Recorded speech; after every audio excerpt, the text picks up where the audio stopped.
Hello and welcome to Heart of the Woods. This is a fantasy Yuri visual novel. That's about all I know, but last time all these characters look very cute, so very excited for it. I love me some cute Yuri characters. Anyway, chapter 1. A Winter Wonderland. That's how this place was pitched to us. Out in the middle of a forest with an unpronounceable name, a village that time forgot. In the email, it sounded like every other ghost hunter's paradise that we get message about. Isolated and antiquated, with a tourism board encouraging hockey effects and gaudy billboards. Vast majority of these emails go unanswered. Title weren't so capricious. This would probably would have too. But no, something about journeying into the middle of nowhere for months struck her fancy. Like always, I let myself get dragged into it. So here I am, for the last time. Train beats out a slow, monotonous rhythm beneath us. It's an older machine, so that looks like it's supposed to take us to visiting school. Well, that should be in a museum. I brought the tickets, thought we'd begin on something a bit more modern. Oops. Shifted my seat. The tattered cushion and wooden boards do little to soothe the pain in my back. We'd been on this train for 12 hours. I can feel every one of them in my bones. Tara's been out for the past 6, upright but fast asleep. Bumpy right bothers her, she doesn't show it. Paperback she was reading dangles low in her hand. Danger of losing a spot in the book. Scruff my feet across the floor, kicking at nothing. Tired as I am, afraid for our journey to end. Tired to wake up, to talk to her. I'm always offended that she can sleep. She should be preoccupied as I am, firing off invasive thoughts and wondering what to say. You wouldn't have known from looking at her that we'd barely spoken for 3 days. That's how long I told her that this would be our last trip for the show together. Now I was quitting once we got back home. Ever since then, packing, booking our tickets, finding someone to take care of the cat while we're gone, happened in a blur. Been cordial, but that's it. Heart hurts, and it tells me I made the right decision. Yawning, I lean back against my seats and pretend it's comfortable. Cushions are unnoticeable, nearly as firm as the wooden floor beneath us. Heater in the corner hems and haws like an old man. It's not nearly powerful enough to fight off the chill. Desperately wish that I could sleep too, but one of us needs to be awake when we get to the station. That could be any minute now. Plus, never been able to fall asleep on planes or trains anyway. Eyes are sore, rub one of them as I press my cheeks to the cold window. Outside, it may as well be another world compared to the city we left behind. Not for the moonlight, I wouldn't have been able to see anything, but the soft white glow makes the snow nearby forest glisten like it's under some sorcerer's spell. Winter Wonderland. Trees all bare, save with a blanket of snow that covers them. The empty branches look like something out of a kid's Halloween movie, shaking in the wind as if possessed. They seem to stretch on forever, farther than I can ever see. It's more like an ocean than a forest. Morgan certainly wasn't exaggerating when she said this place was remote. Intermittent lights flicker amongst the trees in the distant darkness, which I assume come from either winter campers or hermits. I call them crazy, but I'm about to be in the same exact position. Something catches my eye way out in the woods. One of the trees barely visible seems to shake in a different way than the rest of us, as if blown by a different breeze. Let's just hope it's just a breeze and nothing else. Ominous. A thin layer of frost is beginning to form on the outside of the window as I push my face against it, turning to try and find whatever I saw. It's gone though. Probably for the best. It was almost certainly never even there to begin with. Either my eyes were playing tricks on me, or the moonlight was. A sigh and stepped back, again allowing my eyelids to barely close. Also have to say I really liked the little ballerina in the corner text box. Cute. Went fall asleep. I'll just jolted back into alertness as the train lurches harder than before. This shrill whistling sound and the shudders of the train grow stronger as we begin to slow down. Driver hits the brakes. We're almost there. Across from me, Tara is undisturbed. Somehow she still hasn't dropped her book. Apparently she's less clumsy when she's asleep. Through the frosted window I can see the lights of what must be Eastonfield as we approach the station. A few and far between, like scattered stars. Buildings appear to be placed sporadically, nestled on and around a hill. As we round a bend, the village goes out of sight once more. I can really can't really put this off any longer. Lean over and shake Tara's shoulders. Hey, wake up. We're almost there. Oh, we got voice acting. Nice. Without opening her eyes, Tara mumbles a response. How close is almost? Seriously? I don't know.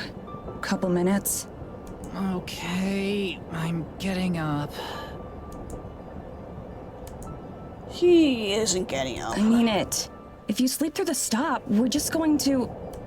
I'm up, Mads. Finally opens her eyes. Cut off the end of my sentence. Not sure if I was serious or not. Not even there yet, and we're already snappy. God, I wish I could sleep. Just a little longer, I tell myself. You excited? Little bit. Lie. You? Kinda nervous still. What is there to be nervous about? We've done this 1,000 times. Yeah, well, this isn't like those other 1,000 times. And you know that. Shrugs again, not meeting my eyes. I don't know, Maddie. I'm sorry. Let's chill. Yeah, chill would be nice. Sorry. It lapsed into silence. At least when she was asleep, it wasn't awkward. Just want off this train. Want to be distracted by going to the cabin and taking in the new sights. Any minute now. Hey, listen. Yeah? I know you're, like, not super thrilled to be here. Pauses, likely hoping for me to disagree. I don't. But let's just be cool, okay? Let's just try and have a good time. Breathe a deep sigh, let it out slowly. She's right. I'm committed to this trip. Can at least make it easy on myself. Yeah, okay. Sorry for getting bitchy. I'm tired. I feel ya. Hey, how do I look? Like you just slept for 6 hours on a train. That bad, huh? She messes with her hair and in some attempt to improve its state. So it's unnoticeable at best. Hopefully it's good enough for Morgan... Fisher. Morgan Fisher. There we go. Finally got the name out. If she's meeting her online hero or whatever, then I doubt she'll care that your hair's a mess. God, I hope not. I don't want to end up on some fashion faux pas vid. For real though, if she's super fangirly, then let's just let her get it out of her system and hopefully she won't make things weird later. Making things get weird later is kind of our specialty though. Yeah, true. But hey, it got us to 250,000 subs, so like, we must have been doing something right. I mean, yeah, you do have a point. I just nod. Still can't help but fixate on how everything she said is past tense. So far after this. It's fully my decision. All I have to do is say the words, and things will go back to normal. Doubt Tara would ever bring it up again, if I asked her not to. It'd be so easy. And that's the beginning of Heart of the Woods.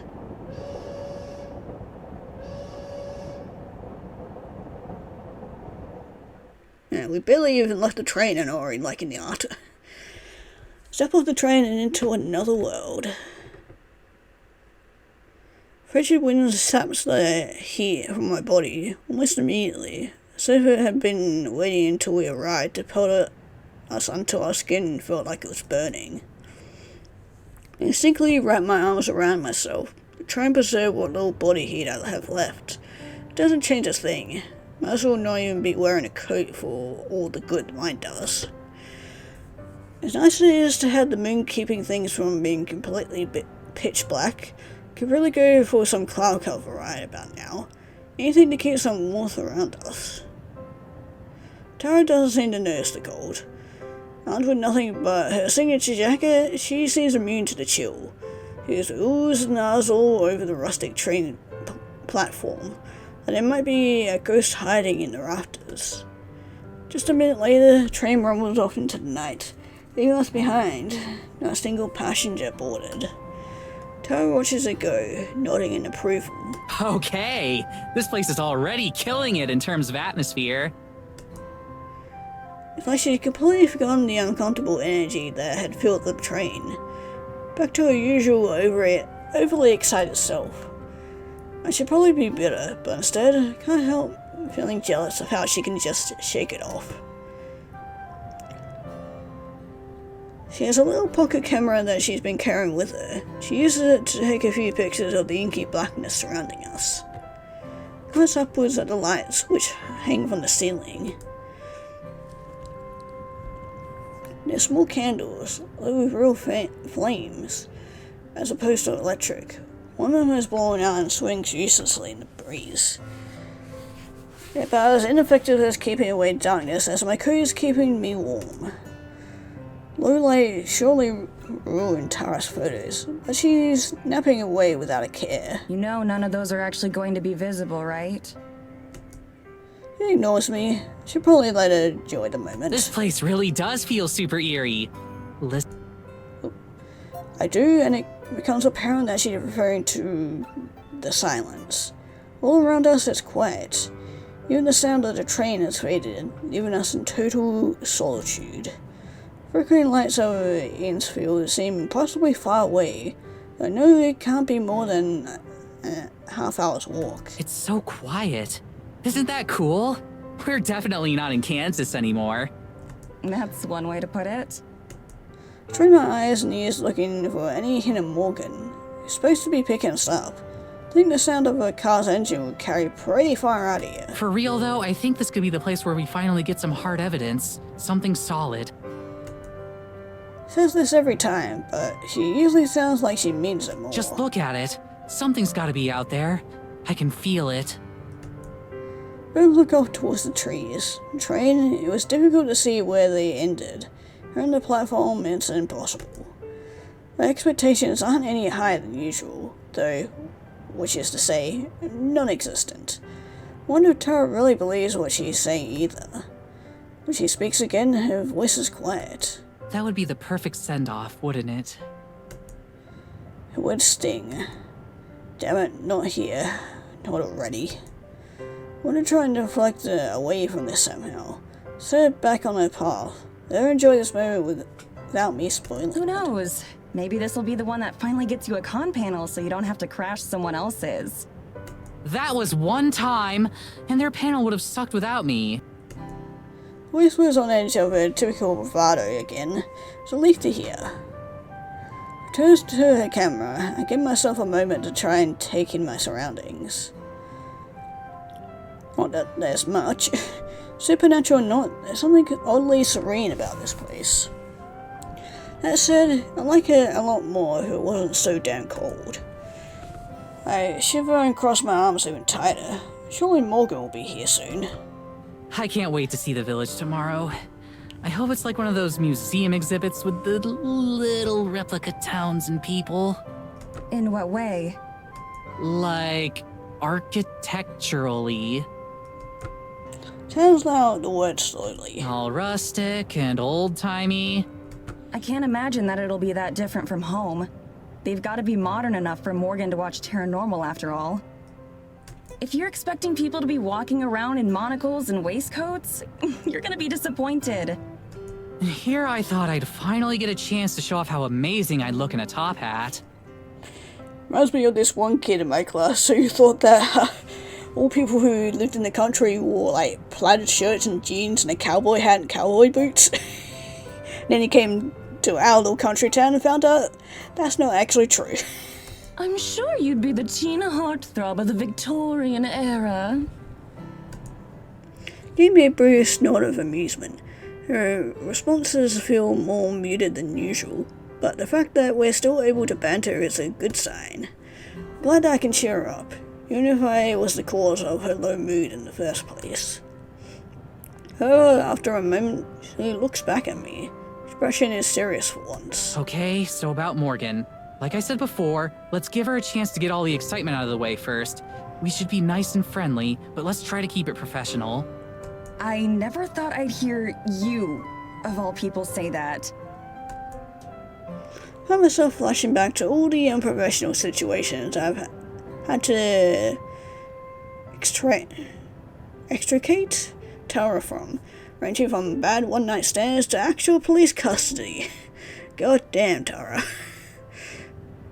There are a lot of ways I could describe Tara, but professional is definitely not one of them. Hey, I usually make a good first impression. It's just the second impression and beyond that you've got to watch out for. I laugh out loud at that. I catch her smirking before she looks away. She can play cool all she wants, but I can tell from the way she's bouncing up and down that she's undeniably excited for this fangirling she mentioned. Yet if this Morgan actually shows up, it's usually one of her favourite parts. Sure, a little ego boost will go a long way right about now. I can feel myself hopping back and forth slightly as well, but that's more out of desire to keep my blood flowing. Thankfully, it isn't too long before I can see the silhouette of someone approaching through the storm. Oh, thank God. It's gotta be her, right? Or maybe it's just a ghost. Ooh. Given that we're the only people out here, I really hope so. Oh, hi. Not a ghost. As the girl gets closer, she gets easier to see. Not exactly an imposing figure, but she moves with purpose, carrying along a thermos which she raises in greeting as she approaches. Way back. One of her things I noticed about her is that for some ungodly reason, she's not wearing a coat. All she's got on to protect her from the frigid weather is what looks like a hand-knit sweater, much like Tara.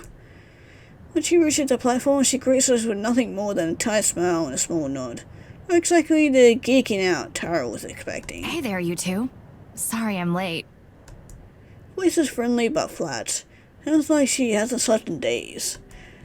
Tara looks a little bit taken aback by how subdued she is. Recovering quickly, she puts on a big celebrity grin. Oh, no worries. Are you Morgan? That's right. It's really nice to meet you, Tara. Morgan's smile doesn't seem to grow warmer as she greets us. Face quickly regains a neutral expression a moment later. You see Tara is faltering as she realizes that this is clearly the maximum amount of geeking out this girl is capable of. To her credit, she recovers well. Likewise. Charmed. Didn't mean to skip past that. Okay, maybe not that well. Tara extends her hand and Morgan gives her a brief handshake before turning to me. You're Madison, right? I think we spoke online already. Just Maddie is fine. Nice to meet you. She shakes my hand as well. It's a firm, friendly handshake that ends as quickly as it began. Before she continues, she takes another sip from a thermos. I find myself wishing for a cup of coffee too. It really is nice to meet the two of you. I'm sure you receive a lot of invitations, so I'm glad you were interested in mine. Are you kidding? Remote village in the middle of a huge forest? There's no way I'd pass that up. I've heard all kinds of stories about the things you'll find in places like this. Hopefully not too many, or I won't have anything new for you. Oh, I'm sure you've got something I'll be interested in. You're smooth, Tara. So much for being professional. See Morgan's mouth twitch slightly at the comment. I can only hope it was something closer to a smile than a grimace. Tomorrow I can show you around the village. There isn't too much out of the ordinary there, but I'm sure you can find a few things that interest you. That would be wonderful. We can go sightseeing when Tara isn't off chasing spirits around in the woods. Morgan and I both smile. Tara flushes me a look of mock annoyance for the slight. But it's probably eaten her up that I've gotten more of a reaction out of Morgan than she has. It's about a half-hour's carriage ride to the cabin if you guys want to head out. Do you need help with your bags at all? Tara lifts her bags, giving Morgan another shining grin. Pretty sure she is accidentally flexing her arms too. Don't even worry about it. I got this. Okay, cool. This way.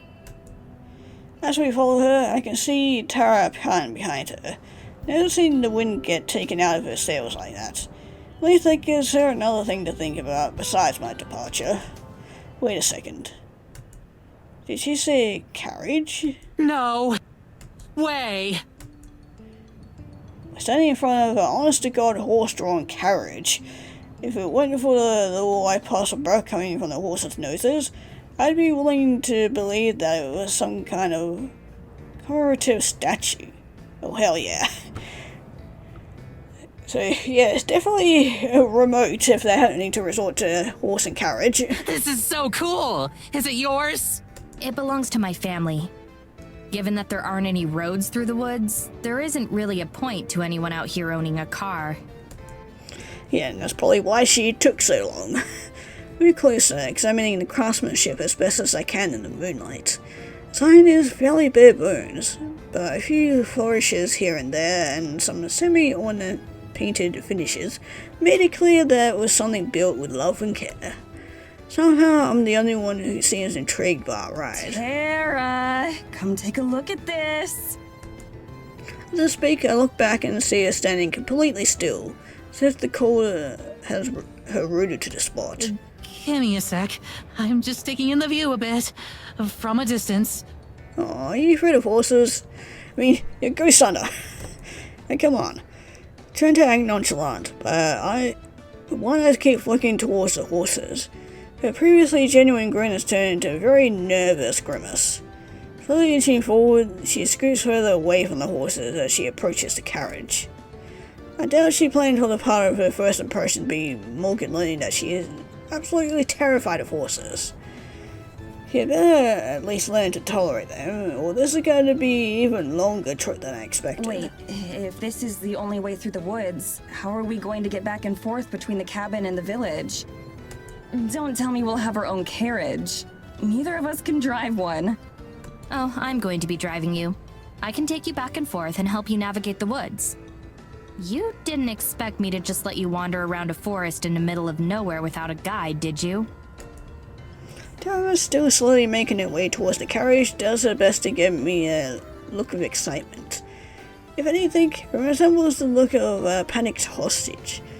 The fact that she's still trying to play it cool is almost admirable in its futility. You're sure that's not any trouble? I'd hate to inconvenience you any more than we already have. It's no trouble. I run my own shop, so my schedule is pretty flexible. I'm more than happy to help. He looks over at Tara, who has finally made it within a few feet of the carriage. Shoots us both a thumbs up. I have a feeling she might need it. Trust me, you have no idea. Morgan turns and deftly swings up into the seat, taking a hold of the reins. Tara finally manages to place her hands on the carriage and climb up to sit alongside her, shaking all the way. There's a sigh of relief and follows suit, mounting up next to Tara. It's a little cramped here, but I feel weird just sitting by myself. Besides, not keeping an eye on Tara is a pretty guaranteed way to make even worse first impressions. So, can you do any tricks in this thing? Oh, it's gonna be a long, long ride to the village. Path in the cabin turns out to be a complicated one. We've been making twists and turns through the trees for a few minutes. Morgan seems to know exactly where she's going. Not even the dark can stand in her way. You can navigate through all this with just that little lantern? How can you see landmarks? Don't worry, I know these woods better than just about anything. Besides, the moonlight is more than enough for me. Can't help but feel embarrassed as I think about all the times I had to use the flashlight on my phone to find something I dropped in the car. I definitely wouldn't last out here. Looking over, I can see Tara bouncing her leg, probably about to launch into a torrent of questions for Morgan. After the flopped introduction, she clearly is a little less gung-ho than usual, but I know that won't stop her. As such, I should probably get my handling of the actual adult stuff out of the way quickly before it gets lost in the noise. Is there anything about the town or the people that we should know? Local customs, things to avoid saying, that sort of thing? Morgan thinks about it for a moment. Silent. There's a curfew at midnight. Also, you're not supposed to go too far into the forest. I ignore both of those rules a lot. As one should. Most of the villagers tend to be sticklers about them, though. Yeah, not that I'm out after midnight much nowadays. I mean, it wasn't really out at midnight anyway, other than being on my computer until 2-3 in the morning. Great, so who's this a troublemaker? Guess that means Sarah will be in good company. So, while we're on our way, could you maybe tell us about some of the specific supernatural occurrences you've seen here so far? Here she goes. Morgan sits up at the question, looks over towards us. I seem to lose a bit of the constant drowsiness. She's been waiting for this. Well, we have a lot of freak weather events. Strange storms that appear and disappear, or are localized to certain parts of the forest in ways that shouldn't be possible.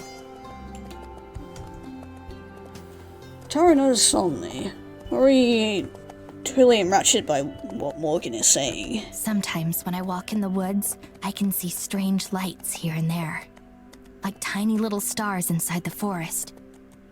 I've never been able to get close to them, though. Raise my eyebrow, but don't say anything.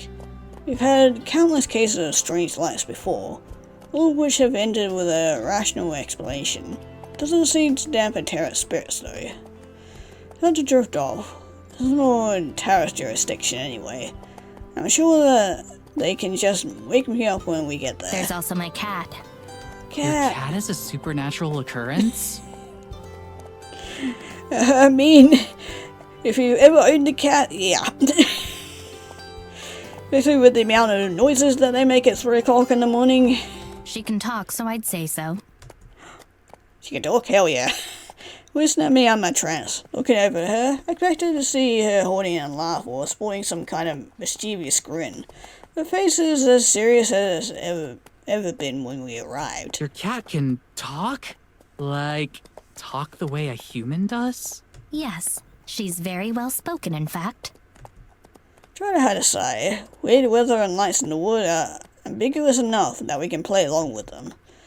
But every so often we get these blatantly fake claims too, like a talking cat.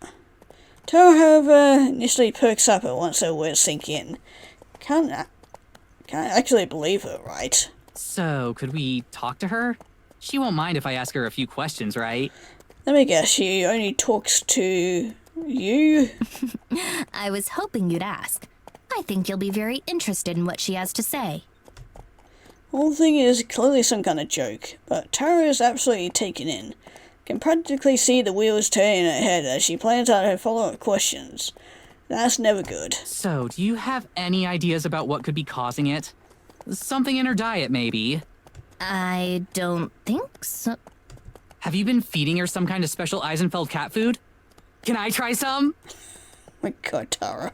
Okay, I think that's enough of that. When Tara starts talking about eating cat food, it's time for me to exercise a little diplomacy and move the conversation forward. Crazy or not, I think we should move on. So, what kind of things does she talk to you about? Just about our lives for the most part. I figure you'd be better off hearing it from her rather than me. It's gonna turn into like a Studio Ghibli movie or something. I'm sure that'll be illuminating. I'll say, if there's something that paranormal in the village itself, you must have seen way crazier stuff in these woods. I suggest that she talks, pointing back towards the village and swinging her arms around as she mentions the woods. Well, there's one pretty major thing, but you probably won't believe me. I mean, we just believe, well, I mean, Tara just believed that your cat talks to humans, so... I wouldn't have come out here if I didn't believe you. Anything you have to say, I want to hear. I can't detect a hint of cynicism in her voice. Did she really believe the girl she just met has a talking cat, or she's giving a performance worthy of an Oscar? Are you sure? Absolutely. 110%. Lay it on me. Winks at her and flashes her finger guns, back in the celebrity mode. Tara's good at recovery with these things, but I've never seen her recover on this level with such speed. But as I watch her lean in towards Morgan to make sure she catches her next statement, well, there's another possible reason for her passionate response. There's one thing she loves more than hearing stray stories: trying to impress a cute girl.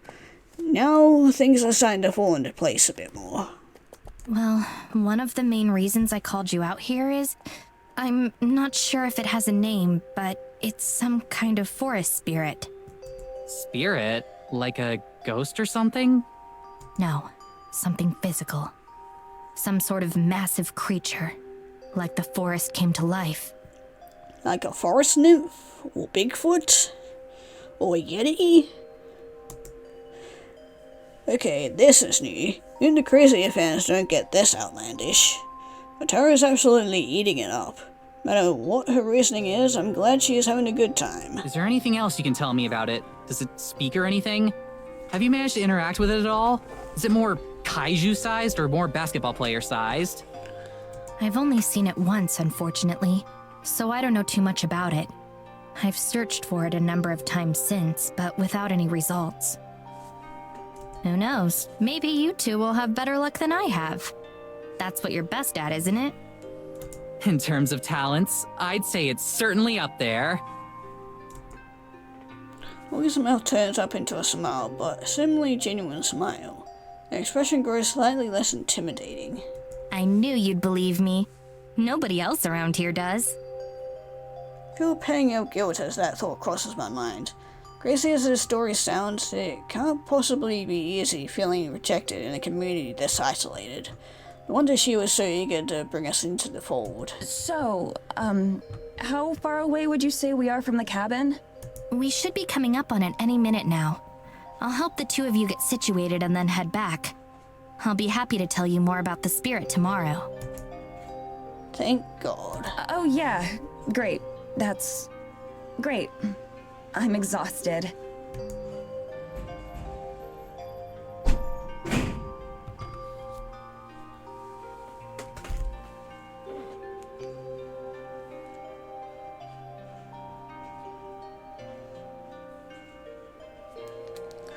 That much isn't a lie. All I want to do right now is pass out. Past the last of the houses that I can see, but a sparsely marked path continues on towards the forest. Last traces of civilization are behind us now. By any minute now? What exactly did you mean? I can't keep the biting tone entirely out of my voice. Just ahead. See? Points forward into the darkness, straining my eyes to see anything other than murk. Finally, I spot the faint outline of a small cavern, particularly swallowed by forest. I started the heater before I left to get you, so it should be warm. Oh, thank Christ. That's what I like to hear. You're like Prometheus. I'm surprised you know who that is. Why? I love that movie. Morgan suddenly jerks the reins and the horse comes to a stop. Tara and I rattle from our seats and nearly fall forward. Damn it! What happened? Rather than answer, Morgan just glares into the darkness where the cabin is. Trying to see what she does as my heart starts to race. Is it a wild animal? Bear? Wolf? A sudden sound of footsteps as a shadow detaches itself from the cabin and moves towards us. A human shadow. What a woman comes into view, stopping just at the edge of the lantern's light. Clearly related to Morgan, her angular features and steely eyes barely visible in the dark make her look like she stepped out of a Baroque painting. Why are you here? I came to greet our guests. Switch the words at ow, clearly asserting some sort of ownership. I suck in an involuntary breath as she approaches. Being able to see her more clearly isn't a reassurance. If anything, it's the opposite. Something about her radiates hostility. Even the horses seem uncomfortable. Ears pressed back as they stamp their feet in the snow. Up close, her gaze is sharp and fierce.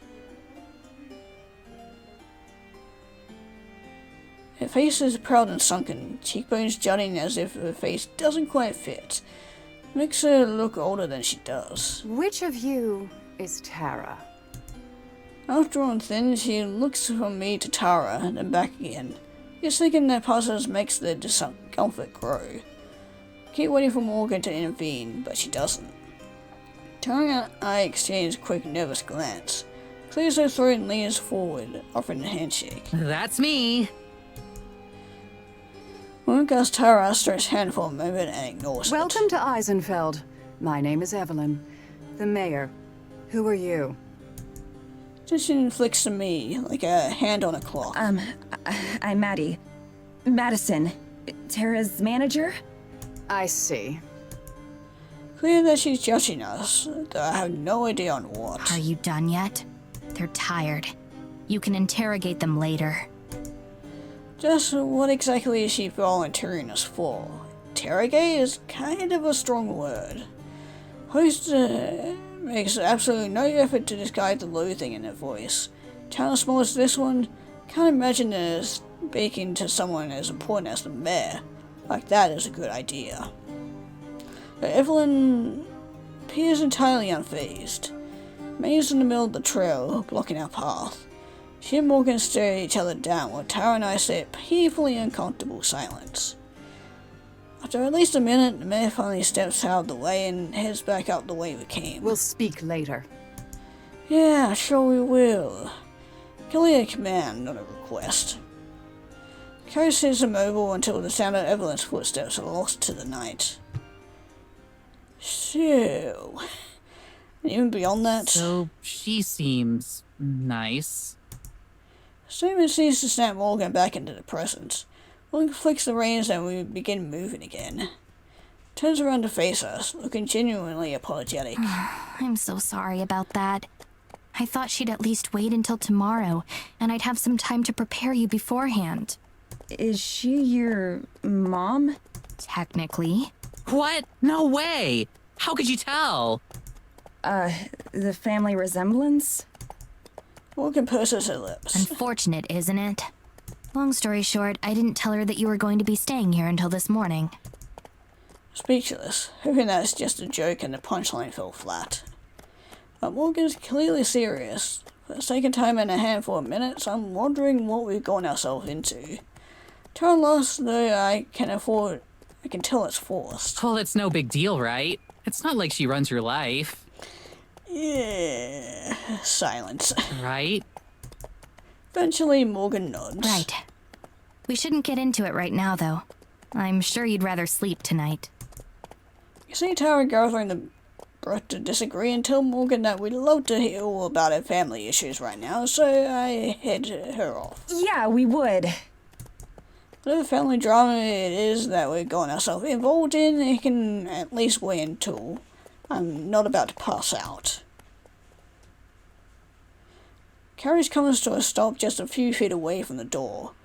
A small stone path has the snow cleared away from it. It leads to a short flight of stairs, facing a large window, although it's dark and impossible to see into. Morgan vaults out of the carriage, nimbly landing on her feet. I'll unlock the door. Your luggage already came in too, so it's inside. Tara launches herself out of the carriage, just like Morgan did, and quickly scurries away from the patient horses, eyeing them for any sudden movement. Climbs down as she stands an extremely safe distance away. I can't carry all of this on my own, you know. Toss her bag and she lurches to catch it, barely keeping it from landing in the snow. Stand back and watch as Morgan fiddles endlessly with the lock on the door, pushing and trying again, over and over. Now that we're so close to the end, I can feel the last of my reserves of energy rapidly draining. Bags in my arms feel like they weigh 1,000,000 pounds. So, what do you think? Bags.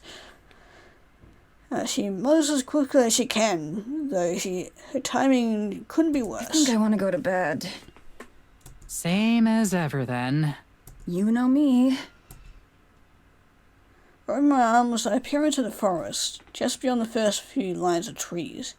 Everything fades into an inky blackness, thick and impenetrable. I shiver, not entirely because of the cold. Cool breeze rattles the empty branches as they scrape against each other, mimicking the way I'm trying to stay warm. Finally, as the banging sound as Morgan solves the mystery of the lock, and nearly falls through the door. Like how you're just peeking out there? Pokes her head back through like nothing happened. I got it open. Yeah. We noticed. Hallelujah. Haul my way inside and into the blessed warmth. It's been so long since we've been near a working heater. A small lamp on the side table casts a bit of a light over the small room. Luggage has promised is scattered haphazardly around the living room, just like home. Tara slips past me to bounce around and examine it all. Bangs held as carelessly as I pulled them out of the carriage. Oh my god! Holy shit! I see Tara's got the zoomies. This is so cool! There's nothing really out of the ordinary, so I just stand there and wait for her to get it all out of the system. Isn't this the coolest? It's like staying in a history museum. That's the kind of thing you'd usually treat like a punishment. Are you kidding me? I love history. We even did that whole series on the history of cryptids in the American Midwest. And I spent like 3 months on that special about Bigfoot's impact on the Great Depression.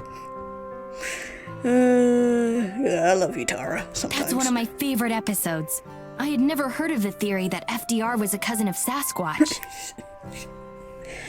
Of course you're making those types of videos. Why am I not surprised? To be fair, I don't think FDR did either. Morgan Larson, I just rolled my eyes. I mean the kind of history that actually happened. History is doomed to repeat itself, Mads. Don't even respond. The whole episode felt like the plot of an awful low-budget beat movie. Instead, I crossed the living area towards a tiny hallway with a pair of identical doors. These are the bedrooms? That's right. They're the same size, so there's not much of a difference. Guess I'll take this one then. Push open the door, close the door. Inside, it's just 4 walls with a bed and a shelf and a small dresser. Drop my bag on the floor and roll my suitcase in. Tara lingers in the living room, talking about the features of the cabin with Morgan. Suddenly I hear a yelp in pain or horror, or both. Rush back out, knocking over my suitcase and nearly slamming into the door as I go. I expect to see Morgan holding a bloody knife or something, but Tara is just holding her phone. What happened? A tragedy. For fuck's sake, Tara! Actually, worse, the apocalypse. Check out your phone. Do as she says, expecting a news article or an alert or something, but there's nothing. What? I don't have anything. Exactly. No service out here. I check. Sure enough, she's right. It isn't the barest trace of a signal at all. What about Wi-Fi? I assume we have that, right? Technically. No. Yep. I stocked up on books and downloaded a bunch of new files before we left. Or films before we left, since I wasn't expecting to have much connection out here anyway. Willing to bet the thought never crossed Tara's mind. Good thing I packed a few books I think she'll like too. Tara glumly pockets her phone again as Morgan gives her a small smile. Let me give you the quick tour. I don't think it's entirely necessary, since we can see everything ourselves, but I don't stop her. This is the kitchen. There's a stove and an oven. The stove is somewhat picky and doesn't always like to work. Actually, I guess it's the same for the oven. Don't worry, I don't know how to cook anyway. Over here is the fireplace. I can show you how to chop firewood sometime if you'd like. I think I might pass on that one. Of course you would. This is the couch. You can also sleep on it if you'd like. It doesn't unfold into a bed or anything, but I sometimes come here and sleep on it anyway. Yeah, this place seems like the perfect escape from your mother. Yeah, that doesn't even The surprise me. Wi-Fi password is on a note by the phone. So is my phone number, so you can reach me anytime. Do you have any questions? Shake my head and look at Taro, who does the same. I think we're good. Thanks for all your help tonight, Morgan. It was my pleasure. Again, I can't thank you enough for coming all the way out here. I'll be sure to make it worth your time. I'm sure. Can't wait to get started. Me either. But I should probably be going for tonight. I've kept you up long enough as it is. Heads out the front door, waving goodbye. Night, Morgan. Thanks again. Good night. Through the large window, we can see as she starts to make her way down the path. I'm gonna go to bed too. Yeah, same. We switch out the lamps as we head to our respective rooms. Tara grabs her bags from the floor where she tossed them. All right, see you in the morning then? Yeah, night. Shut the door behind me and she does the same. I sway like a zombie as I stalk towards my bed. It takes the last bit of my strength to dig my pajamas out of my suitcase and change. There's a window here that looks straight out into the forest. The first thing I do is pull the curtain shut. Going to bed, I face away from the window and pull the blanket out to my chin. It's heavy and warm. I wrap it around myself like a burrito. The bed is firmer than I'm used to and the pillow thinner. There are like 3 other blankets though, so I ball one of them up and use it as a second pillow. As I try to get comfortable, my thoughts start to drift. A detached part of me is glad that the timing worked out well enough to avoid jet lag. And in all aside from the Wi-Fi, this is pretty nice as far as accommodations go, especially since we're not paying for it. Seems strange that Morgan would come all the way out here just to take naps sometimes. I can already tell them that most of what Morgan does would be considered strange. Strange but harmless, I don't mind. But when I think of her mother, the mare, chill runs down my spine, bundle myself in more tightly in the blankets. Give her a second chance though. Especially if she didn't have any warning about our arrival. That's the reason that she'd be annoyed at Morgan renting out her family's cabin like that. Think of it that way, her reaction seems pretty justified. I'll just be extra polite to her next time we meet. Hopefully it isn't an interrogation like Morgan said. That's probably her just being dramatic. I yawn, wishing sleep would come faster. Expected to be out before my head even hit the pillow, not lying here with my thoughts racing. Try to block out everything and focus on my breathing. In and out. In and out. In. Loud tap tap tap on the window cuts through the silence. Heart leaps to my throat as I bolt upright in bed. Get tangled on the blankets, scrambling to haul them off me. With one hand, I desperately feel for my glasses nearby. Finally find them and shove them into my face, nearly jabbing my eye out. Horror, I look out to the window. One that made me uncomfortable from the start. It's Morgan. Line in her hand, fist raised against the glass. Stands there patiently. She knows what kind of emotional rollercoaster she just put me through. She doesn't show it. Shakily, I walk over to the window, not even switching on the lamp. Some difficulty, I wrench it open, disturbing a small amount of snow. Hopefully we're not dealing with shapeshifters or changelings. Yes? The best I can manage. Anything longer, and I'm not sure I can keep it civil. Sorry, I forgot to tell you. Please be ready to go by 8, and I'll come pick you up. Okay, thanks. Just blink, unable to comprehend what I'm hearing. Is that okay? We could make it 8:30, but no later. No, 8 is fine. Is that all? That's right. Have a good night. Sorry if I disturbed you. Hand the window shut and hold back to bed. Do it back in the snow and scared the hell out of me for that. Didn't turn my phone. It's nearly midnight. 8 hours of sleep and then be ready to go. Gonna be a long month, isn't it? Oh my god, we're gonna be out here for a month? Jesus Christ. Okay, and I think with that I will end it here. Because I've also been nearly recording this for an hour. Yeah, I'm liking this so far. It's very interesting. Definitely something going on, because we did see one single tree move strangely, so there might be something.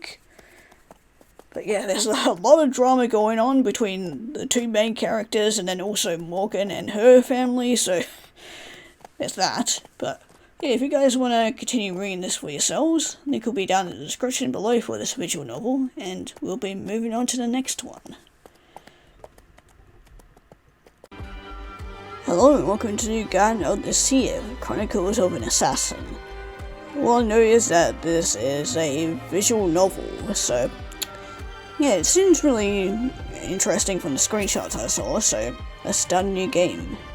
Okay, choose your assassin's alias, and all caps only, so we can name our assassin. Okay, there we go. Yeah, I'm just gonna call them Scarlet, because just a fancier name for Red, so let's do that. Secret alias is Scarlet. Yes.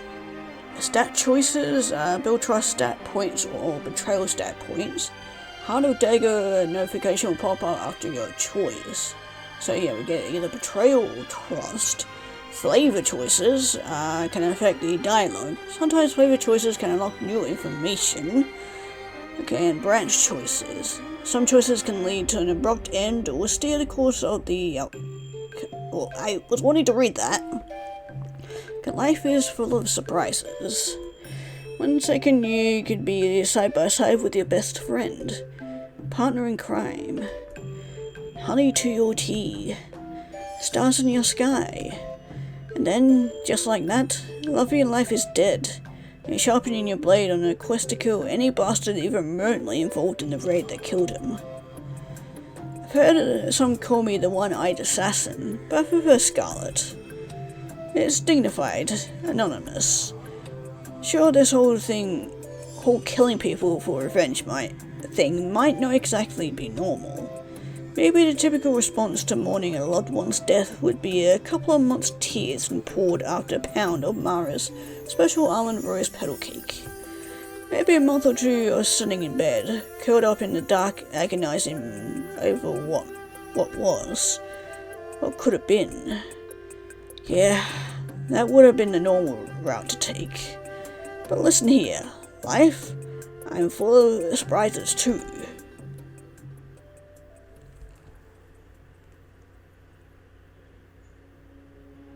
Chapter 1.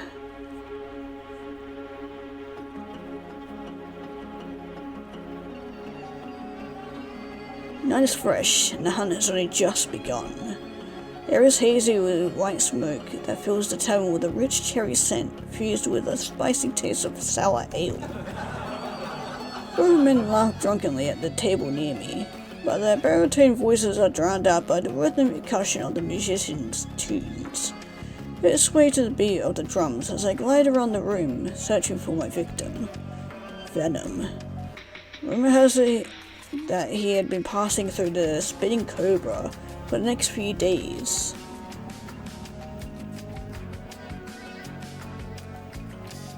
Look around the room, but most of the men seem to be your ordinary travelers and soldiers.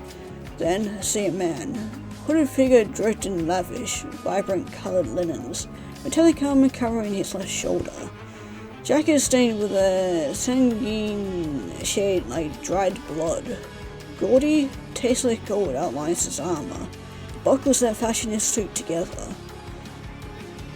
Bohemian colors, yet something about him screams imperial.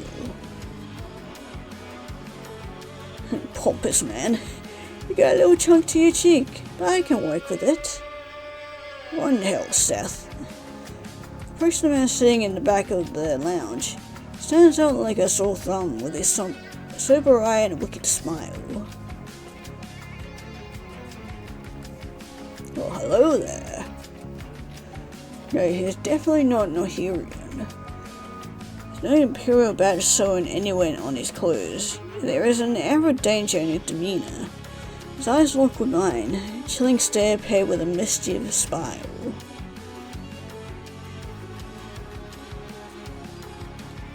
He definitely gives me kind of rogue vibes. So, why don't you try flowers next time? Flowers, you say? Yes, flowers. They're the first step to unlocking a woman's heart. And then she'll do whatever I want? To some degree, yes. Although I would also leave out any comments that resemble chunk to your cheek. Flowers it is then. What kind of comments do women prefer to hear? Probably something like, I slay me. Yeah, it's blue and sparkling as a lake of water that quenches my thirst in this vast desert. Do you know what an oasis looks like? I don't, but I can only imagine it's beautiful. It's a shame you haven't been there. Maybe I'll take you there someday. I like desert roses. Now I'll start with those. I'll pretend to be surprised. Oh, I can guarantee you that'll be a surprise. No fun when it is expected. Kind of like a proposal. A woman knew she was going to be proposed to. Didn't mean to skip past that. Yeah. Then it wouldn't be fun for her when it happens. Cock an eyebrow and he dishes out an almost charming smile. I'm not sure I'm following, but if you want my opinion, I think you're better starting with flowers than proposals. I'm not a proposal kind of guy anyway. And what kind of guy are you? Oh, I'm not really a romantic. Kind of a killer. Pretty damn decent one. So I have to admit that romance isn't exactly my strength. Are you sure about that? Liz seemed so charmed as she stomped away in disgust. I'll bet men are charmed by your sarcasm.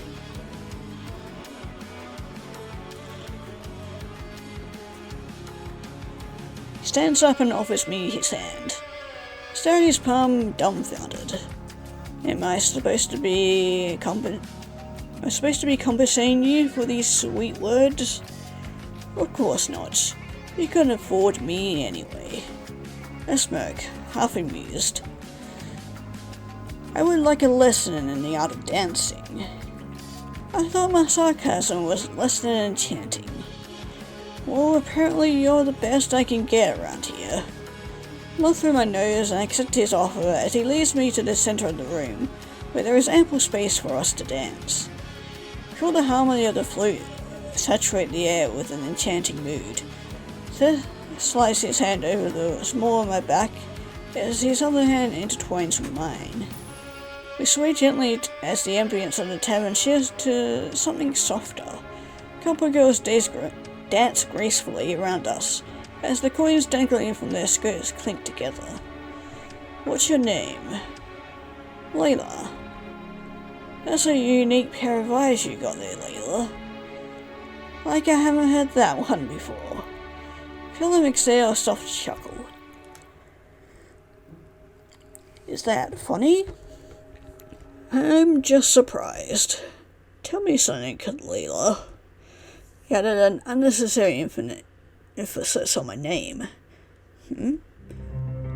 Do vermin deserve to live? Uh-oh. Stunned by this unusual route of conversation, but I paused thoughtfully before replying. Everyone deserves to live. Because of that, sometimes the vermin must die. Interesting. I have another question. Go ahead. Kind of a secret, so you'll have to lean in closer. Evidently, I lean in close enough to see the pair of twin swords strapped to his back. Take note of their position and how many seconds it would take for him to draw both swords and swing. Closer. Mildly irritated, I must give it a smile and lean in. This time I can feel his breath on my hot cheek. Lips are parted, but it leaves me on the edge of my seat for the words that follow. Well, what is it? Whisper with impatience. Did you really think I was going to let you kill me tonight, Scarlet? Yep, he has called on to us. Whoops. Well, looks like we're not too good at our job. A soft yet threatening tone cuts through the harmless ambience. A shock surges through me, draining the blood from my face and leaving me pale. Continuing to dance, Seth remains cool and collected as he slyly smiles at his feet. I've yet to have a target that holds the upper hand like this. Most of them haven't seen it coming, but they're usually very, very drunk. Try not to step out of rhythm. Let's press together in a firm, straight line. I had a feeling he might be a difficult one. I lie, and without replying, he spins me around and then pulls me back into his embrace. Look downward, unable to meet his eyes. As then I notice his forearm, synced with a distinct and all-too-familiar tattoo. A Herium insignia, North by heart. Black curves that stem from the base. 3 curves for an elite ranking official. Below it, a diamond is printed in the same black ink. It's a wraith. What's an Imperial doing wearing a Nahirian uniform? You're quick. Quicker than I give you credit for. It's common sense. Could have been a Nahirian with a lot of guts to intrude on an Imperial tavern all by my lonesome. That would be stupid. Don't look like you're that simple-minded. If it would be that simple-minded of me to, theoretically speaking, be a Nahirian soldier alone in a tavern, would it be safe to assume that you are then, by deductive reasoning of course, a simple-minded individual? Have you considered the possibility that I'm not here to cause trouble? Maybe I'm here with the purpose of getting extra coin. You all know how spend-happy Imperials are, after all. Speaks into my ear with a hushed yet aggressive tone. 5 Imperial men are missing. What do all of them have in common? Cuss me off before I get a word out. Well, I'm glad you asked. Most of these men have passed through this very tavern. It's a little bit of a coincidence. Faces me now, eyes blazing with excitement. That's hardly a coincidence considering how popular this tavern is. How about the fact that they all were associated with the Battle of Seif 2 years ago? A battalion of Imperial soldiers ambushed a camp of Nahirian soldiers. Remember, don't you? Can't say I recall much about it, other than the fact that the Empire attempted to get Nahirian to bend to his knees. Made his eyes with a stern look, as the light easily slipped from my lips. You say you don't recall. Something about that event has left you bitter. Silly girl. Picked the wrong prey to hunt. Rush has a wicked smile. Imperials are so cocky. Yet so far, each Imperial I have hunted has bled out their confidence without fail. Yeah, no. You can either die or do exactly as I say. Because believe it or not, I got bigger fish to fry than you. Got better things to do than bringing justice to your fallen comrades. And why are you wasting your time with me, pure asshat? I discovered that I can use you for something critical. Yeah, no. Oh, I'll die before I side with a fraud. Fair enough. But what if I can quench your thirst for revenge? Is that so? I know every man on the squad that attacked, even the man who coordinated it. God, that is an evil looking face. How can I trust a traitor? I grit my teeth against the unsavory word. Shoulders shake as he stifles a laugh, watches me with a hideous pomposity. Without warning, his head whips back as he lets out a deep, malicious laugh that leaves the room in silence. Laughter seems to go on forever, making my skin crawl with horror. Stops and looks back at me, letting out an exaggerated sigh. Now that I notice there's a glimmer in his eyes, a glimmer that could only be described more precisely as insanity. Aunt Roxy warned me about people like him. How can I be a traitor if I was never even faithful to Nahira? What was your role in the battle with Seif? Did you pray your encampment scoffs? Did you? Grit my teeth in fury when you failed to reveal his true identity. Why are you so plagued by one minor incident? It was hardly a triumph for the Imperials. We merely mowed down the soldiers that camped a little too close to the proximity of our territory. That's it. Launched back, creating an ample distance between us before hurling a dagger at him. Steps into the left. The dagger lands into a drunken man's glass eye. Girls and civilians in the tavern scream in terror, pushing and shoving each other into the exit until all those left is me, Seif, and a couple of half-sobered Imperials. Now that wasn't very nice. Two of the drunken morons draw their swords, swing left and right as they struggle for balance. That's a very interesting outfit she's got on, but I mean, you gotta fit in with the setting, I guess, and she is a dancer after all. Now, definitely not complaining about it, quite nice, very fitting for it. Countless laugh at the image before me. Instead, I leap onto the nearby seat and wash myself onto the bar, spread my bare feet across the cool counter. Stillness of the world envelops me. Eyes closed, retreat into a state of utter calmness, and connect with the motion around me. Their footsteps are in sync. I feel the distance between us closing with each passing millisecond. I can feel the beat of their staggering steps. Then, like a snake, I open my eyes and strike. Both my daggers meet their pressure points. They collapse to the ground, eyes rolling. They collapse theatrically. My connection to the world and art of hunting morons is rudely interrupted. That's a woman right there, good sirs. Says over their now lifeless bodies with little respect, as if they weren't his own men, that just brutally murdered. Did you really think I wouldn't put up a fight? I wouldn't have expected anything less from you, sweetheart. Seif saunters his way towards the edge of the bar, as I stride across the wooden counter with confidence. Leisurely raises one of his swords and rests it over his shoulder as he comes to a full stop, just a step away from the bar.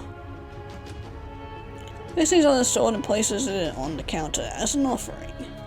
For you, Scarlet. Is that so? This isn't fun if we aren't on even playing fields. You want me to believe that you aren't going to attack me the second I walk over there and pick up the sword? Or you can remain swordless, because that's going to work out just great for you, isn't it? Roll my eyes skyward, snatch out the nearest bottle of Jarrison ale and hurl it in his direction. Dashes back to avoid the explosion as the glass shatters across the floor. Runs to the edge of the counter, sees his little gift and slices it through the air a couple of times, giving it a test run. Don't need a sword, but if he's dumb enough to offer, might as well make use of it. Who knows, I might be able to keep it as a trophy of sorts afterwards. Leads over the mess of glass and ale and lands on the counter with a heavy thud that reverberates to the soles of my feet. Posture is so casual that it's hard to predict his next move. Dodges and kicks me right in the gut, sending me flying across the counter. Grab onto the frame of the bar to avoid flying over the edge and painfully landing on my rear. Managed to get back on my feet, but it's charging me now. Raise the sword up to meet his, and they clang and clash together. Metallic percussion permeates the air with fiery tension. He's fast. Really fast. Struggle to keep up as he forces me to the edge of the counter. One final thrust, knock him back and leap off the counter and onto the floor, where we had danced only moments ago. Jumps over to me and the battle proceeds. My mind races, searching for my next move. Reach for my last set of daggers and hurl them at the decorative gong beside where the musicians were. 3 daggers met the metal plate and ricocheted backwards towards my target. Seif deflects each dagger masterfully. Take the opportunity to strike. It's a hit. He stops and touches the wound on his neck, accelerating the crimson colour on his fingers. Ouch. I rushed in for another strike, but our swords clash once again. This time it seems I gained the upper hand, as his movements are slower and less calculated. But a stinging pain on my lower left abdomen signifies I've spoken too soon. Didn't strike him once more, but he ducks. Slices his leg across the floor, knocking me over and I fall onto my ass. I try to jump back to my feet, but the pain in my abdomen cripples me. Tell me. Again, hoping to buy myself some time, he steps towards me in slow, confident strikes, like a vicious predator ready to devour its vulnerable prey. Vision starts to grey, and I look down at my wound, take note of a slimy, burning sensation oozing out of it. Poison. Of course. Of course it'd be poisoned. So it was laced with poison, but mine was not. Playing grounds were never even. Of course they weren't. Are you Venom? He yanks me upright, and in a full motion he spins me around so my back is pressed to his chest. He slides his sword against my cheek before speaking. Yeah, we definitely lives up to the name then. Luckily for you, sweetheart, I'm not. Oh, okay, so... God, I hate to see what Venom is actually like then. Seconds later, a group of soldiers blast in with their swords unsheathed. Speak to Seif in the old tongue, South Sea, and I can't grasp what they're saying. Seif yells something in a very authoritative tone. They withdraw their fighting stances, obeying whatever it is he commanded. Releases his grip on me and it takes me by surprise. I nearly collapsed to the floor but regained my footing. Is he letting me go? But then I feel a sharp pain in the back of my head before everything goes black. Well, and that could have gone better.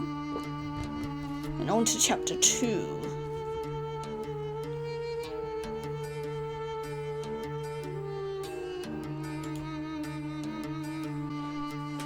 Secret scent of flowers tickles my nose, almost making the intense stench of antiseptic.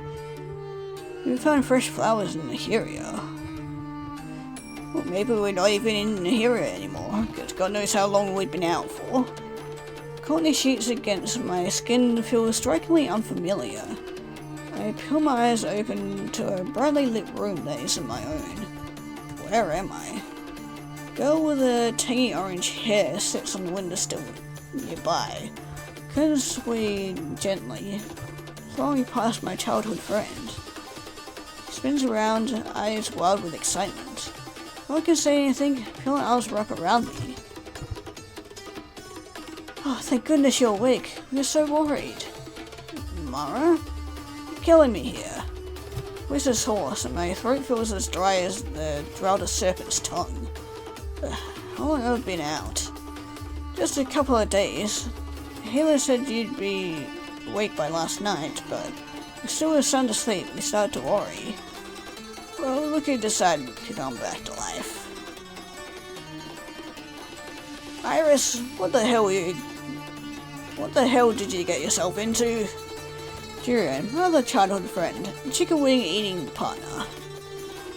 Don't interrogate her right now. I and Jerome whisper to each other. Just don't overwhelm. I know. Can't decipher much from her hushed words, but eventually they turn back to me with warm smiles. Ha, so, how are you feeling? A little weak. Just take it easy. You don't want to overdo it. Look down at my outfit. Wearing my everyday clothes, my dancing garments are gone. Yep. Probably should have picked something a little bit more covering. Especially if you're dealing with, like, swords and stuff. Especially if one of them is laced with poison. Horror fills my cheeks. Who dressed me? Miraculous as far as I know. Did you lose something? I've been wearing my dancing dress. Would have raised some question among my friends and family. I think I haven't danced in years. No, it's nothing. But share a look of confusion, quickly smiling in a way. During Carla's apprehensive glance over my shoulder, followed by another smile. Looks like you got a secret admirer. Didn't realize you were seeing anyone. A secret admirer?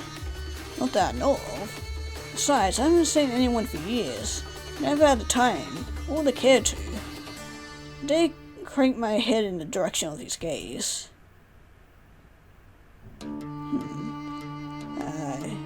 Suddenly sits a vase of roses. Desert roses. There would be only one person.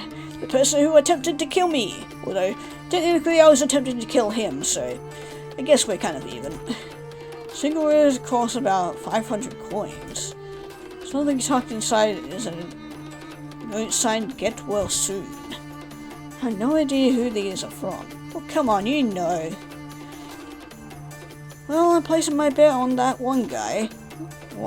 They say it was an immortal of the wrath that saved you. What was his name? Salazar? Seth Salazar? Yep, that would be the one that we just tried fighting. Although I don't think he technically saved me. He was kind of the one that did this to us in the first place. But we kind of deserved it. Name alone stings my nerves. Memories flood back in a wave. Name doesn't ring a bell. A lie. Really? Brought you to the hospital. Saw him come by the day you were admitted. A man of mystery. Pulled the card out of the flowers. You've got a bounty on your head, little Miss Assassin.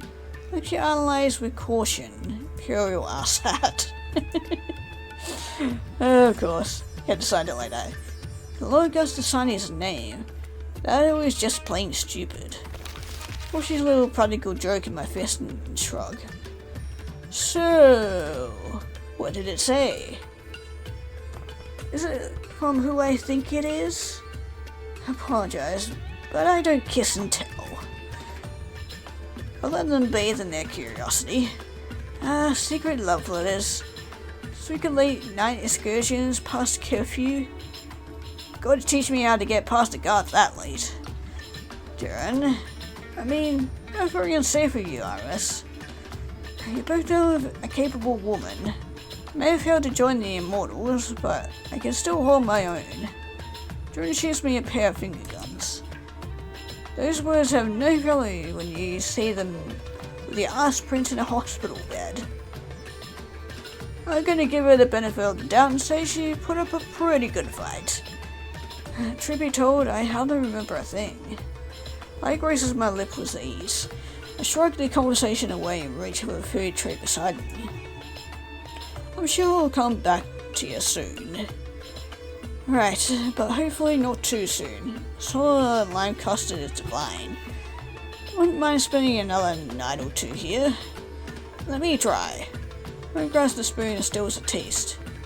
Sweet mama. Someone bash me on the head and let me stay here, bathe in the sweet, sweet nectar from the heavens. You have to irritate Mara and get your head boinked if you can get your own custard. The rest of this is mine. Absolutely no head bashing will occur today. Yikes. On the other hand is getting her feathers all ruffled. Enough. Let's let Iris rest and talk later. Okay, Commander. Thanks for being here, guys. Rose squeezes my shoulder, a lovely smile playing on her lips. Two friends find themselves out, and I lay back and allow myself to rest once more.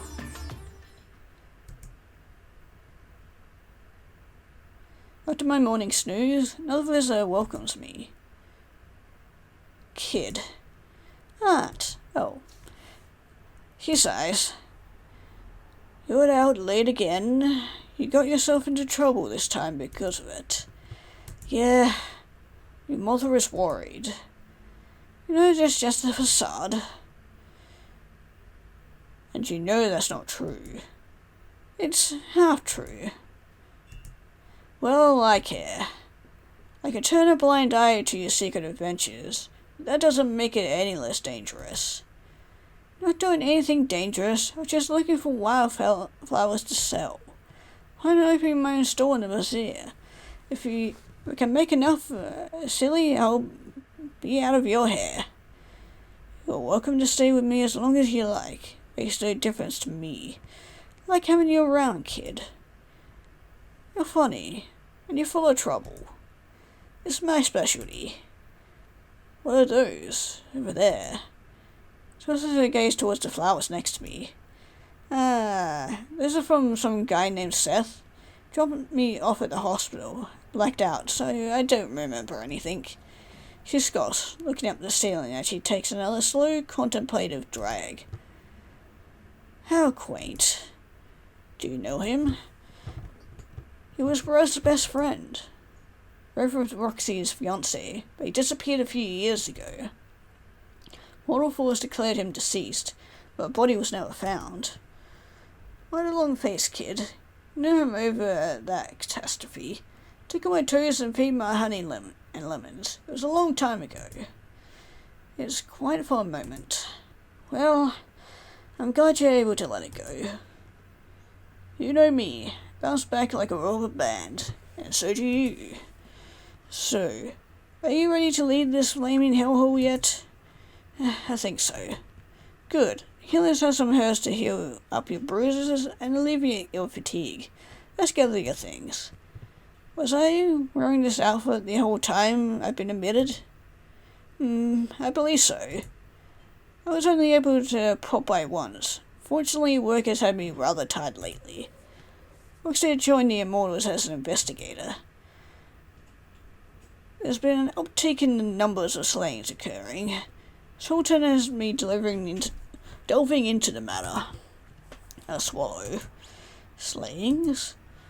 Yes, Imperials mostly. Bodies were discovered buried in the sand just 100 paces west of the spinning cobra.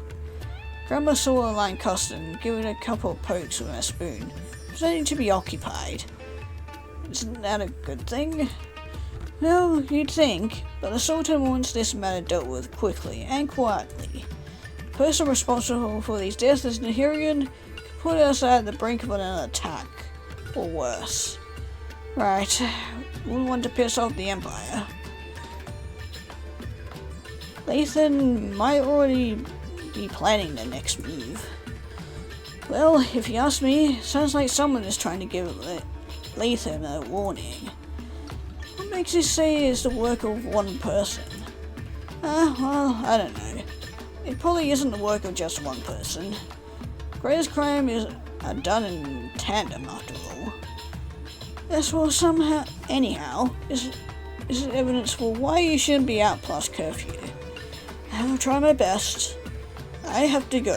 Judy calls. There's some cashew lime stew at home if you're hungry. Somebody churns at the thought of Rocket's homemade cooking. Thanks. Before I leave, make sure that note from Seth is tucked safely into my back pocket. Wouldn't want anyone to find it. Roxy's mention of slayings haunts me throughout the day. Jurian is practicing his solo performance on a wooden dummy while lazily leaning up against a dune, basking in the warmth of the sun. Then I showed her these bad boys. Flexes his biceps proudly. Been incessantly babbling about some girl he wooed last night. Of course, you're one of those dudes. Why am I not surprised? Oh, hi. Group of Immortals located about 50 paces south of us. Yeah, they're kind of, ominous and creepy. Do you think she's interested? Seth is amongst the unit. Individuals are tattooed with tribal markings, inked on various limbs. Wrath, here is law enforcement for high-level crimes. Think that Seth, a Lathan clown, is disguised as an inherent wraith? You're not listening, are you, Iris? Sorry, Jaren. Got just distracted today. It's baffling. Trying to knock me out and save my life, and left me a note warning me that I got a bounty on my head? What's he playing at? If you want, I can help you practice your aim. We haven't trained together since you were denied to join the force. You always wanted to train alone like it's some sort of secret. I don't know why. Not like you with that. I'm just not in the mood today, that's all. You want to goes back over to Seif. Ah, that's what has you distracted. No, it's not. I'm still recovering, so my mind's foggy, and I need to relax. You always lounge like that while I train. Don't even spar like old times. You're really good at it. Aristotle isn't literally at the tail end of our conversation. She just got out of the hospital. You're an hour late. Yeah, I really didn't feel like it today, so I baked instead. Why don't you just become a baker instead if you don't even feel like showing up? Because I like spending time with you guys, of course. Being able to effectively kick ass is a perk if you ask me. And she'd probably show up for training at a reasonable hour. Grace isn't even in the models. She manages to show up with more enthusiasm than you. Iris, you shouldn't even be here. Just got out of the hospital for star's sake. I'm practically napping. You came to spy on a lover boy, I think. Don't jealously thumb over in the direction of the perpetrator. Ah, Mr. Handsome. Are you going to thank him for the flowers? I put myself leaning on my elbows for support. I strike Mara like daggers. No. Going to be cranky old spinster if you keep acting so fickle. Fine by me. Now, if you don't mind, I'm sunbathing. Lay back once more, feeling the heat of the sun against my skin. Anyways, I'm not here for training today. You're not? Nope, I'm taking out the task of the head decorator and baked goods connoisseur for the Sun Festival. That sounds exhausting. I need the extra income. Besides, it'll be fun. I already started trying out sharpening my skills at different recipes. That's why I prepared a basket of goodies for everyone to test. Here was a taste. I set it straight. Count me in. Never say no to food. Thought so. Let's ditch this popsicle stand and go to the usual spot back in village. Alright. Tony tugs at me to lay behind and confront the cell, but I'd rather speak with him alone.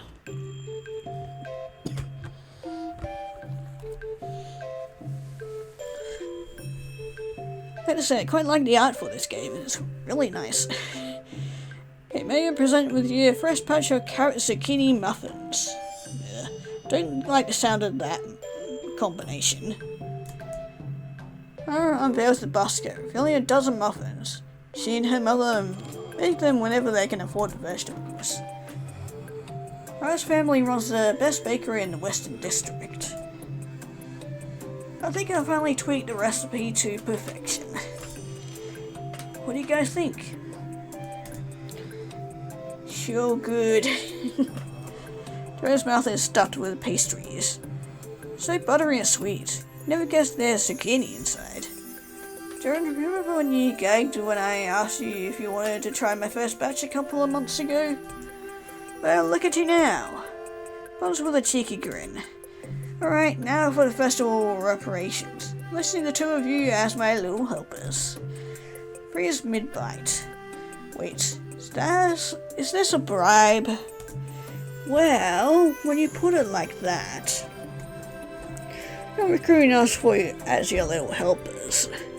Come on, you guys. I can't do it all by myself.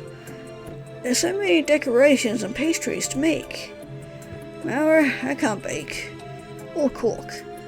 Or do anything that requires effort. That's why I'll be hosting Mara's cooking classes for newbies. Jiren, are you okay with this? Jiren's so busy stuffing his mouth with muffins that he will say yes to anything. Oh, absolutely. Come to Papa, little muffin. I'm busy that day. I didn't say what day. Mara, you know I hate the Sun Festival. It's a waste of time. Sun Festival. Annual festival to bring good luck to Nahira for the year. For years I danced at those ridiculous events. Heroes are blindly optimistic that dance patrols summon luck and prosperity. I know you hate the festivals, but you can just help me out at least. Fine. What kind of friend would I be if I denied you? Yay! You guys are the best. I've just been so tight lately, so I had to do this. Plus, it helped me get better at cooking. Dream is to become a traveling baker. I want to sail the seas and meet a handsome soldier from a foreign land. Here we go again. Mara was always one to go on about her wild ideas. Her dream changes about once a week. Right now she's just Mara, part-time baker and part-time mortal. Last week she was on track to becoming a librarian in Nazca. But who am I to judge? I would have thought it was counterproductive to expect people to have one profession until they hit the grave. How is that even fun? Try new things, that's what I say. Here is a drag, day in and day out, it's the same thing. Work all day, yet I'm still poor. Aren't you guys sick of being here? Not really. I'm content. I've been keeping myself pretty occupied. Yeah, killing and everything. Yes, you've been getting yourself into trouble lately, haven't you? Road battles past curfew, that'll keep someone entertained. Oh, hi. Not who I thought you would be. Long-haired figure catches my gaze as he arrives from the stairway.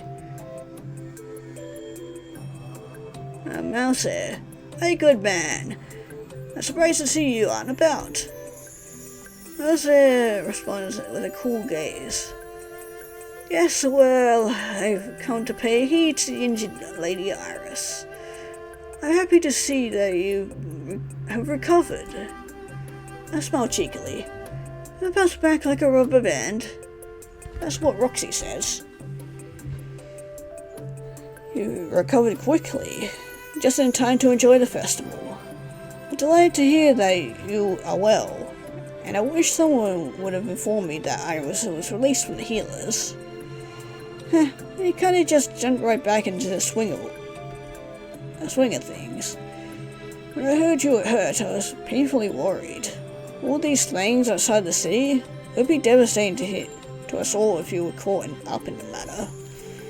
Great. Last thing I need is a Sinbad breaking down my neck. Sorry to worry you guys. I just hadn't realized it was that late. So, what were you doing outside the city so late at night? I was on the hunt for desert roses. For that time of year, and I figured if I could get a few pickings before the merchants find them, I'll enjoy the profit. Smile sheepishly. Damn you, Mouse. Is that so? Doesn't buy it. Report says it was close to midnight when you were checked in at the hospital. That's way beyond curfew. True, the curfew is strict around here. Anyone other than the high-ranking mortals aren't permitted to leave the city past sunset. Sure, Roxy was able to pull a few strings. I think the real question is, why was Seth outside the city so late at night? Elsa pauses in thought, strumming his fingers against his silky sleeve. That's something that piqued my interest as well. I want to tell them that Seth is a spy from a theme, but there isn't too much at stake. Maybe we should bring it up with the council. Henley already has the incident under investigation for any correlation to the slayings. Till then, it would be wise not to make accusations. Yes, let's not make any accusations towards anyone. Not like it's legal for a rat to leave Nahira that late. Elsa gazed right back to me. I just can't help but find it peculiar that you risked your life for the sake of wildflowers. Roger cast uncomfortable looks. He's right. I mean, just not making sense. I pulled a victim card to blame Seth.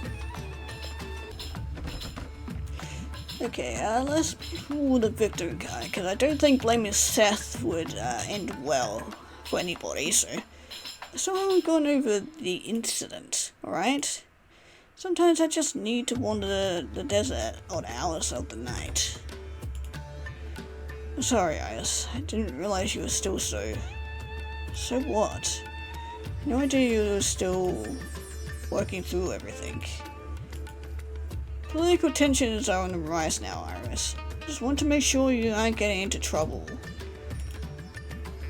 Silence between us is thick for the moment that followed. I kindly changed the subject to something more lighthearted. No one digs further into the mystery resolving around my encounter with Seth. We spend the rest of the day grazing on dates and cactus fruit at the food stores. Our trashes the season during satchel. Once the better part of the day is over, my friends and I part ways, tension between us lingering evermore. On the way home, a crinkly old man steps into my path. He mutters something I can't quite discern.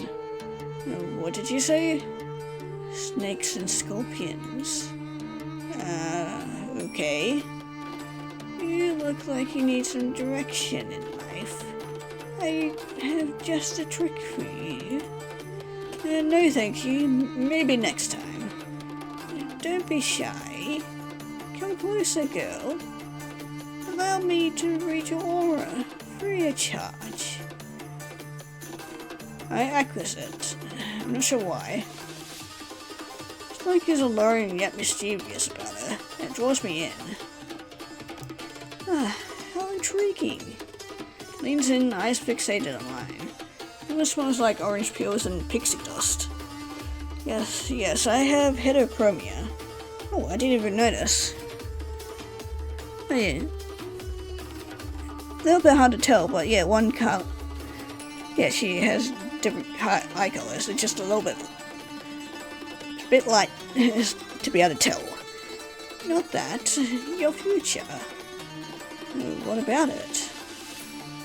There's a pool. Strings bind you and tug you in various directions, but there's only one path. Not sure how to respond without coming off as impolite. Don't believe in this sort of crap. Quite interesting. Tone comes off as more sarcastic than anything. Alrighty then, I'll be off. Wait. A wrinkly hand clasped around my wrist. I can help you. The ancient draconic power runs through your veins, you know. My is out of sorts. Dark magic is forbidden. It's been for a long time. Not that I care, I just can't get roped into more trouble right now. Absolutely not. Take my wrist back. I'll see you again soon. She cracks a wrinkly and devious grin. The image is startling. Probably when I reach the end of the street, something tugs at me to look back. And she's gone. She vanished. The trinkets, stole, everything. Oh, that's ominous then. Interesting. That was weird. Crushing her head, sinking into the fluffy mattress. Growing as I mull over the events from the last few days. Been dancing at the spinning cobra, luring the targets back into the back rooms and murdering them upon their loss of sobriety. It's the only way I've been able to get in contact with my marks. Our objective in life has been to eliminate the main culprits responsible for the battle with Seif. Spice Barrel that killed Rhea, my boyfriend. Now I ruined it by attacking Seth in front of everybody. They'll never let me come back to work. Mr. Marks is tucked safely behind one of the loose stones above my bed.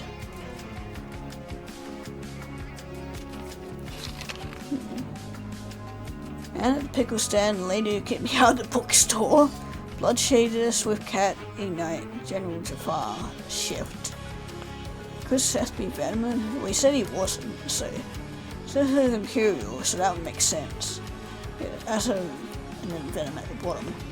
I wait until Roxy is asleep before I head for the spinning curb and beg for my job back. Sandstone walls surrounding the area with guards blocking the entrance on both ends. But I found a secret opening in the western district. So cracking the wall wide enough for me to slip through and leave the village inconspicuously. Seif isn't here.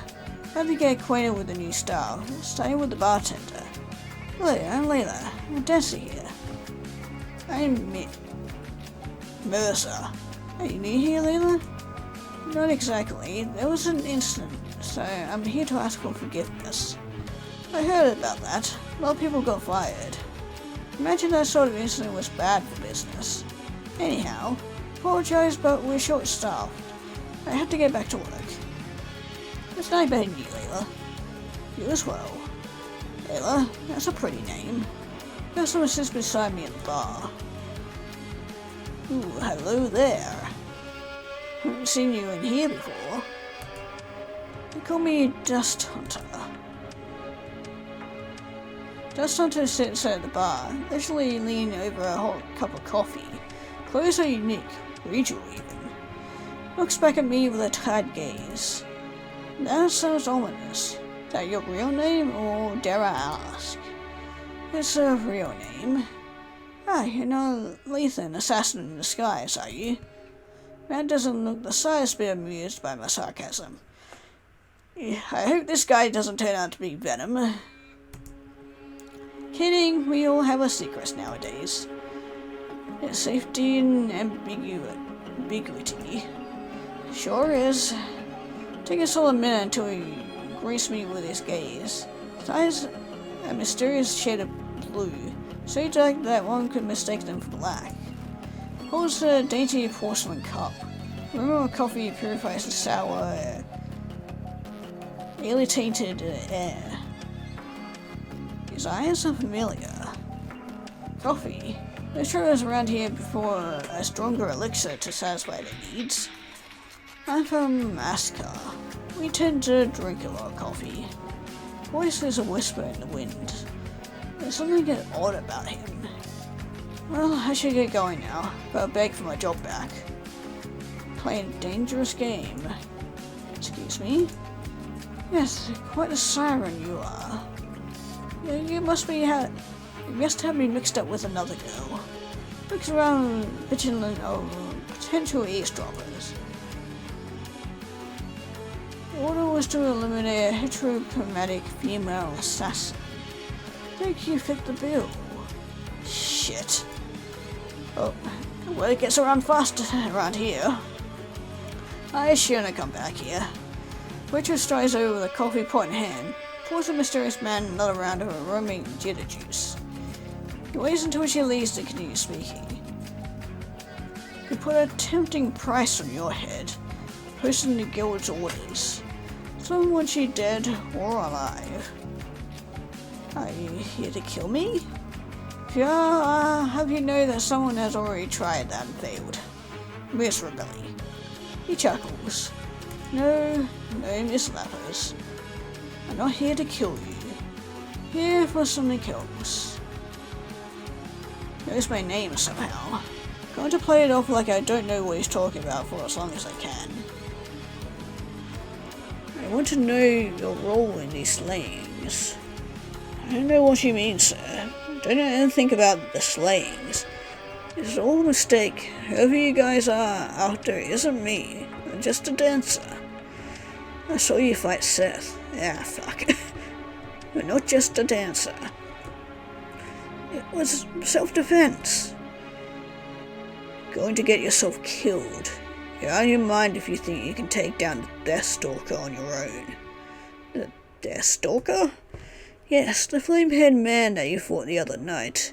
He's the Lathian Sultan's henchman. Darien, too, commands his every move. Do you know that much? Of course I knew. Knew he was impure the second I laid eyes on him. It's also wrath. Hilarious how ironic that is, right? You have no clue what's after you right now. Won't be able to pull this off alone. can help you. Why should I join forces with a suspicious masked man? Who are you? Pauses, looking over his shoulder. Sound of the metal chair scraping against the wooden floors fills the silence between us. Man towers above me now. I feel intensity of his gaze. I only do exchanges, Miss Lappers. How do you know my name? I know things. Like I know that there's no rhyme or reason to the killings you committed. It's just plain stupid. We'll end up with you in a Thean prison cell at best. So, what do you want? Your safety. People around you who wish you no harm. Well, there are people around you who wish you harm. I'll be fine. And let this be a warning for you, Miss Lappers. No one is who they say they are. Trust in the identity and motives of anyone who crosses your path can send you down a hazardous road. You got people after you now. It's time you start recognizing that. Good night, Dust Hunter. Good night, Miss Lappers. Does that mean that one of my friends is gonna turn out to be Venom? God, I hope not. Past few days have been eventful. 2 warnings from 2 different men I've never met before. Things are getting interesting. That they are. And on to chapter 3. But with that, I'm actually going to end it here. Because I've been recording for nearly an hour. I was getting so invested in the story that I didn't realize how long I was recording for. But yeah, this is a very interesting visual novel. I like it. Some very interesting characters, and yeah, interesting setting. But yeah, if you guys want to check this out for yourself and continue this story, the link will be down in the description below, and we'll be moving on to the next game.